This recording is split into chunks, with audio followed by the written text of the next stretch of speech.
اعوذ باللہ من الشیطان الرجیم بسم اللہ الرحمن الرحیم زما عزت مندوں مشرانوں کشرانوں سرانوں والسلام علیکم ورحمۃ اللہ تعالی وبرکاتہ۔ امید کرتا ہوں آپ سب حضرات خیر و عافیت سے ہوں گے۔ اللہ کریم ہم سب کی حفاظت فرمائے۔ اللہ رب العزت تمام امت مسلموں کو آپس میں محبت اور اتفاق کے ساتھ زندگی گزارنے کی توفیق نصیب فرمائے۔ معزز خواتین و حضرات، چلہ کشی کی سیریل میں آپ تمام کو خوش آمدید کہتا ہوں۔ اگر آپ کا کوئی بھی سوال ہو عملیات کے متعلق، چلہ کشی کے متعلق، اثارات کے متعلق، جو لوگ عملیات سیکھنا چاہتے ہیں، چلہ کشی کرنا چاہتے ہیں، وہ بھی رابطہ کر سکتے ہیں۔ جو لوگ اپنے مریضوں کا علاج خود کرنا چاہتے ہیں، اس میں میری ہیلپ کی ضرورت ہے۔ دوپہر 3 بجے سے لے کر شام 6 بجے تک آپ لوگوں کے فون کال سنتا ہوں، اس درمیان تمام مسائل ڈسکس کر سکتے ہیں۔ معزز خواتین و حضرات، کافی سارے سوالات پر بات ہوگی۔ السلام علیکم ورحمۃ اللہ وبرکاتہ۔ پیر صاحب، موکل اور با موکل میں کیا فرق ہوتا ہے؟ وعلیکم السلام ورحمۃ اللہ وبرکاتہ۔ اچھا، اس سوال کو عاملین نے بہت سارا الجھایا ہوا ہے۔ میں بہت دفعہ اس پہ جواب دے چکا ہوں، لیکن پھر آپ کو بتا دیتا ہوں۔ موکل ہو یا با موکل ہو، کوئی بھی جب آپ زکوٰۃ دیتے ہیں نا، وہ با موکل ہی ہوتی ہے۔ اب با موکل سے مراد عاملین کیا لیتے ہیں کہ وہ بالکل واضح طور پر ظاہر ہو جاتا ہے، اور جو موکل ہوتا ہے وہ بالکل کرتے ہیں، آپ اس کے لیے بیٹھتے ہیں، اس کی ریاضت کرتے ہیں، تو وہ با موکل ہی ہوتا ہے۔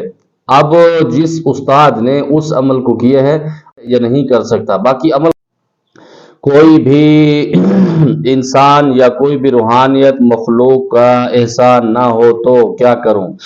عملیات، کیونکہ معالج بننے کے لیے جنات کو تابع کرنا کوئی ضروری نہیں ہے۔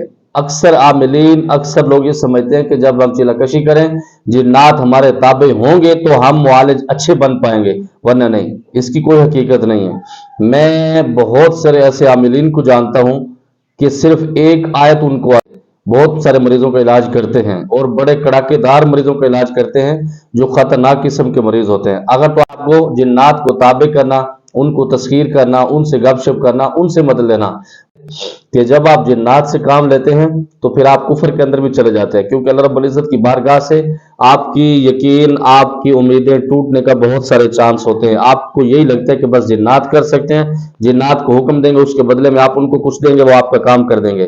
اسی طرح جب آپ دعاؤں کے ساتھ حضور علیہ الصلوۃ والسلام کی شریعت کے مطابق، قرآن مجید کے مطابق آپ علاج کریں گے تو انشاءاللہ تعالی وہی جنات آپ کے قدموں میں بیٹھے ہوں گے اور آپ سے پوچھیں گے میرے آقا میرا کیا حکم ہے میرے لیے، ٹھیک ہے؟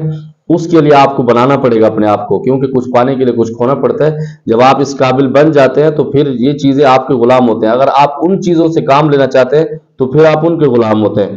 بھائی، آپ نے اپنی آنکھوں سے کبھی پری کا وجود میں دیکھا ہے؟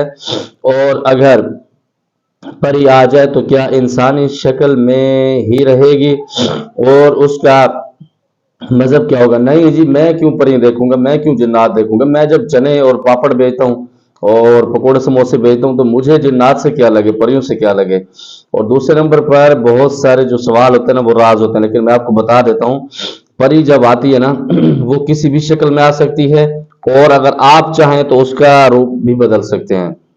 آپ کے اندر یہ اختیار ہوگا تب جب آپ کے اندر کیپیسٹی ہوگی، جب آپ کے پاس دم خم ہوگا تو پھر ہوگا۔ اور دوسرے نمبر پر یہ جتنی مخلوق ہے، پریے ہیں، چڑیلے ہیں، کچھ بھی ہے، اگر یہ اپنی اصل شکل میں یقین مانے گا آپ ڈر جائیں گے۔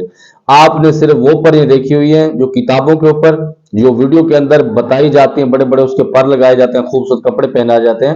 حقیقت میں پری یہ نہیں ہے، پریوں کی دنیا کچھ اور ہے۔ آپ اس چیزوں کے اندر نہ گھسے تو بہتر ہے، ورنہ بہت سارے نقصان ہوتے ہیں، پھر دماغ ہی ختم آ جاتا ہے۔ 80 نمبر پر تو آپ کو 21 توپوں کو اسلامی کرے نا کہ آپ کے پاس جنات بھی آ گئے، موکلات بھی آ گئے، پھر آپ نے شادی اور شادہ کا بھی سوچ لیا، بالکل ہو جاتی ہے شادی ان سے، کچھ بھی نہیں ہوتا۔ بعض اوقات نقصان کا اندیشہ زیادہ ہوتا ہے امام اعظم ابو حنیفہ رحمۃ اللہ علیہ کے مطابق، اور میں اس چیز پر قائل ہوں۔ میرا بھی یہی عقیدہ ہے کہ جنات سے شادی نہیں کرنی چاہیے، کیونکہ جب ان کی فراغت ہوتی ہے، جب میاں بیوی آپس میں ملتے ہیں، ہم بستری کرتے ہیں، اس وقت جو خواتین ہوتے ہیں ان کے جسم سے بھی پانی نکلتا ہے، اور مرد کے جسم سے بھی کرتی ہے نا، ان کے اندر سے آگ نکلتی ہے۔ اسی طرح جو جن ہوتا ہے اس کے جسم سے بھی، اس کے نفس سے بھی آگ نکلتی ہے۔ اب آگ کے اندر جاتے تو آگ ہی پیدا کرے گے۔ اب آپ کسی سے شادی کر لیتے ہیں، کسی پری سے، جب آپ فراغت کے لیے جائیں گے یا اس سے پہلی فراغت ہوگی، اگر اس کی طرف سے آگ نکلی تو آپ بتائیں، آپ کا تو سسٹم سارا بڑھ گیا نا۔